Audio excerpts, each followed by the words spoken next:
শিলিগুড়িতে মেয়র পদ থেকে পদত্যাগ করেছেন গৌতম দেব। এবার আপনাদের দেখাবো শিলিগুড়ির পুরো কমিশনারকে নিজের পদত্যাগ পত্র কিন্তু তিনি পাঠিয়ে দিয়েছেন। গত দুদিন ধরে জল্পনা চলছিল আর অবশেষে সেই জল্পনায় কিন্তু শিলমোহর পড়লো। কথা বলবো সনদ ঝা, আমাদের প্রতিনিধি রয়েছেন টেলিফোন লাইনে। সনদ, কয়েকদিন ধরেই যেমনটা জল্পনা শোনা যাচ্ছিল হয়তো মেয়র পদ থেকে শিলিগুড়ি সরে দাঁড়াবেন গৌতম দেব, কি কারণ তিনি দেখিয়েছেন? দেখো কুসুমিতা, যেটা গৌতম দেবের বক্তব্য, শিলিগুড়ির মানুষ বিজেপির উপর আস্থা রেখেছে, তৃণমূলের উপর ন্যূনতম আস্থা নেই। যেখানে তিনি দাঁড়িয়েছিলেন প্রায় ৭৩,০০০-এরও বেশি ভোটে তিনি পরাজিত হয়েছেন। এই যে পুরো সবার ৩৩টা ওয়ার্ডের মধ্যে নির্বাচন, সেখানে তিনি পরাজিত হয়েছেন, অর্থাৎ মানুষের তার উপর আস্থা নেই। তো তার পদত্যাগ করা উচিত তিনি মনে করেন। তিনি এটা আগেই বলেছিলেন। তবে তৃণমূল নেত্রীর অনুমতির অপেক্ষায় ছিলেন, অনুমতি পাওয়া যাচ্ছিল না। সম্প্রতি তিনি কলকাতায় গেছিলেন, সেখানে তৃণমূল নেত্রীর অনুমতি নিয়ে এসছেন। তবে যেটা হচ্ছে যে এই পরশু দিন থেকেই তিনি এই পদত্যাগ করবেন বলে মনস্থির করে ফেলেছিলেন, কিন্তু কাউন্সিলরদের আপত্তির জন্য তিনি জমা দিতে পারেননি। গতকালকে কাউন্সিলর বৈঠকে বসেন, সেখানে তিনি জানিয়ে দেন তিনি কোনোভাবেই আর পদে থাকবেন না, তিনি পদত্যাগ করবেন, এবং সেই কারণেই কিন্তু আজকে তিনি পদত্যাগ করেছেন। এবং তার বক্তব্য এটা একান্তই ব্যক্তিগত।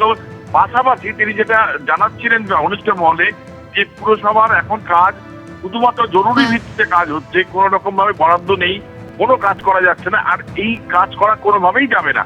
সুতরাং যেখানে কাজই করা যাবে না সেখানে থেকে কি লাভ, এই কারণে তিনি আজকে পদত্যাগ করেছেন।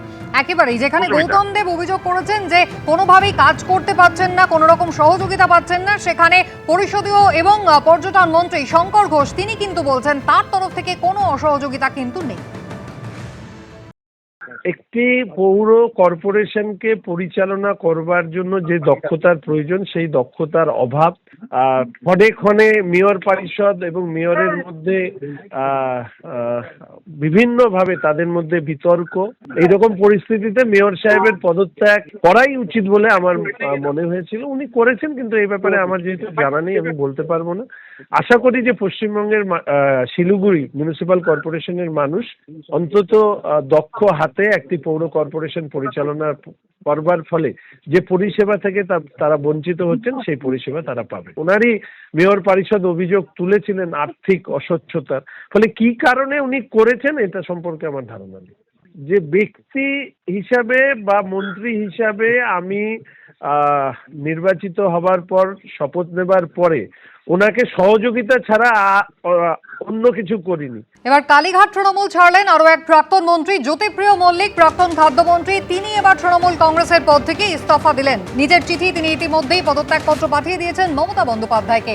কথা বলবো, উজ্জ্বল মুখোপাধ্যায় রয়েছেন আমাদের সঙ্গে টেলিফোন লাইনে। উজ্জ্বল, কি কারণে ইস্তফা দিলেন প্রাক্তন খাদ্যমন্ত্রী? কারণ কদিন আগেই যে বিধানসভা নির্বাচন হয়েছিল, সেখানেও তো তাকে তৃণমূল কংগ্রেসের প্রার্থী হয়ে আমরা ভোটে লড়তে দেখেছি। দেখো, সেটা হচ্ছে জ্যোতিপ্রিয় মল্লিক চিঠিতে যে কারণ উল্লেখ করেছেন, তাতে তিনি বলেছেন তার শারীরিক অবস্থা অত্যন্ত খারাপ, তার পক্ষে এখন দলের কোনো দায়িত্ব পালন করা সম্ভব হচ্ছে না। তাকে যে নতুন করে কার্যনির্বাহীর দায়িত্ব দেওয়া হয়েছিল, সেই দায়িত্বও তিনি পালন করতে পারবেন না, সেই কারণে তিনি অব্যাহতি চেয়েছেন। অর্থাৎ জ্যোতিপ্রিয় মল্লিকের এই চিঠিতে তিনি বারবার উল্লেখ করেছেন যে তার শারীরিক কন্ডিশন অত্যন্ত খারাপ। এই অবস্থায় তার পক্ষে বাইরে বেরিয়ে কোনোভাবে কোনো কাজ দলের পক্ষে করা সম্ভব হচ্ছে না, এবং তাই তিনি তার সমস্ত দলীয় পদ থেকে পদত্যাগ করলেন, এবং সেই চিঠি তিনি মমতা বন্দ্যোপাধ্যায়ের কাছে মেল করে জানিয়ে দিয়েছেন। এখন বিষয় হচ্ছে যে জ্যোতিপ্রিয় মল্লিকের সঙ্গে মমতা বন্দ্যোপাধ্যায়ের দীর্ঘদিনের সম্পর্ক। 1978 সাল থেকে মমতা বন্দ্যোপাধ্যায় সঙ্গে তিনি বিভিন্ন রাজনৈতিক কর্মকাণ্ডের সঙ্গে যুক্ত ছিলেন। এমনকি যখন কংগ্রেসের মধ্যে একাধিক গোষ্ঠী ছিল, মমতা বন্দ্যোপাধ্যায়ের যুব কংগ্রেসের যে গোষ্ঠী, তাতেও কিন্তু জ্যোতিপ্রিয় মল্লিক তার সঙ্গে ছিলেন, এবং রাজনৈতিক মহলে একটা সময় তিনটে নাম একসাথে উচ্চারিত হতো জ্যোতিপ্রিয় মল্লিক, অর্থাৎ বালু, মুকুল এবং অলোক। মুকুল রায় ইতিমধ্যেই প্রয়াত হয়েছে। পরবর্তী ক্ষেত্রে তৃণমূল কংগ্রেস গঠিত হওয়ার পর প্রথম দিন থেকেই জ্যোতিপ্রিয় মল্লিক তিনি কিন্তু মমতা বন্দ্যোপাধ্যায়ের সঙ্গে, তাকে খাদ্যমন্ত্রী করা হয়েছিল, খাদ্য মন্ত্রকের দায়িত্ব দেওয়া হয়েছিল, কিন্তু খাদ্য মন্ত্রকের দায়িত্ব পাওয়ার পর তার বিরুদ্ধে একাধিক অভিযোগ ওঠে। শেষ পর্যন্ত তাকে গ্রেফতার করা হয়, বেশ কয়েক মাস তিনি জেলবন্দি ছিলেন। সেই সময়ও কিন্তু আমরা দেখেছিলাম মমতা বন্দ্যোপাধ্যায় তাকে কোনোভাবে মন্ত্রিত্ব থেকে সরাননি, যদি একেবারে শেষ পর্যায়ে এসে তাকে মন্ত্রিত্ব থেকে সরাতে হয়েছিল। অর্থাৎ মমতা বন্দ্যোপাধ্যায়ের একটা প্রচ্ছন্ন মদত সবসময় কিন্তু জ্যোতিপ্রিয় মল্লিকের সঙ্গে ছিল। এমনকি দলের মধ্যে যারা তার বিরোধী ছিলেন একাধিকবার এই দাবি উঠেছিল, এমনকি অভিষেক বন্দ্যোপাধ্যায়কে আমরা সরাসরি বলতে শুনেছিলাম জ্যোতিপ্রিয় মল্লিকের বিরুদ্ধে, কিন্তু মমতা বন্দ্যোপাধ্যায় তাকে কার্যত আগলে রাখতেন। এবারের নির্বাচনেও তিনি তাকে প্রার্থী করেছিলেন এবং সেখানে দাঁড়িয়ে মমতা বন্দ্যোপাধ্যায় জনসভা পর্যন্ত করেছিলেন। কেন এই অবস্থায় মমতা বন্দ্যোপাধ্যায়কে অথবা কালীঘাট তৃণমূল কংগ্রেসকে ছেড়ে তিনি চলে গেলেন তা নিয়ে কিন্তু দলের একটা অংশ ইতিমধ্যেই সরব হতে শুরু হয়েছে। তাদের বক্তব্য যে যতদিন পর্যন্ত মমতা বন্দ্যোপাধ্যায় ক্ষমতায় ছিলেন ততদিন পর্যন্ত জ্যোতিপ্রিয় মল্লিক অথবা আজকে যারা কোট আনকোট বিদ্রোহী তারা কিন্তু তাকে ছায়াসঙ্গীর মতন তার পাশে ঘুরে বেড়াতেন। কিন্তু যে মুহূর্তে মমতা বন্দ্যোপাধ্যায়ের হাত থেকে ক্ষমতা চলে গেল সেই মুহূর্তেই কিন্তু তারা নতুন করে বিদ্রোহ করা অথবা তাদের শারীরিক অবস্থার দ্রুত অবনতি হওয়া, এই বিষয়গুলো সামনে আসছে। দলের একটা অংশের বক্তব্য যে শারীরিক অবস্থা যদি এতটাই খারাপ থাকতো তাহলে 1.5 মাস একেবারে উজ্জ্বল, আমরা এই জায়গায় একবার শুনে নেব জ্যোতিপ্রিয় মল্লিক রাজ্যের প্রাক্তন খাদ্যমন্ত্রী নিজের পদত্যাগপত্র দেওয়ার পরে তিনি কি জানিয়েছেন। প্রত্যেকেই জানে, দলও জানে, দলের নেত্রীও জানেন যে আমার শারীরিক কন্ডিশন খুব খারাপ। গত 4-5-6 বছর ধরে এমন খারাপ হয়েছে যে এখন 350 আমার সুগার, আমার 2টো কিডনি প্রায় নষ্ট হয়ে গেছে সেই পর্যায়ে। সুতরাং আমি দলের কোনো ওয়ার্কিং কমিটি হোক বা বিভিন্ন যে পদ আমাকে দিয়েছিল সেই পদগুলো আমি ছেড়ে দিলাম। আমি থাকতে পারছি না, কারণ আমি দলের কোনো কাজকর্ম থাকতে পারবো না, আমার পক্ষে সম্ভব নয়। তার জন্য পদত্যাগ করেছি, আজকে জানিয়েও দিয়েছি আমি মেল করে। মানে আপনাকে যে নতুন দায়িত্ব দেওয়া হয়েছিল এগুলো নাকি যে দায়িত্ব?